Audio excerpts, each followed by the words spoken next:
Yashil iqtisodiyot. Yurtdoshlarimiz bu haqda qanchalik tushunchaga ega? Hozir bilib olamiz. Yashil Iqtisodiyot. bu borasida rostini aytaman, tushuncham yo'q.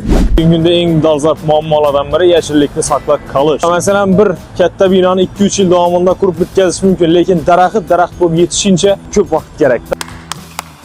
Yashil iqtisodiyot bu o'sha yurtimizni ko'kalamzorlashtirish, daraxtlar ekish, nihollar o'stirish. Tabiatga ziyon yetkazadigan bu fabrika ishlab chiqarishlarni kamaytirib, tabiatni asrash. Tabiatga zarar yetkazmagan holda ishlab chiqarish. Unga ishmaganman.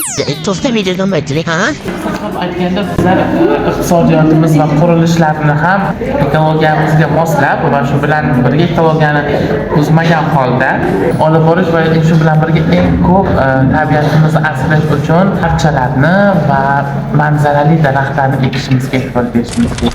Bilishimcha bu energiya resurslarini tejab, kelajak avlodga yetkazish.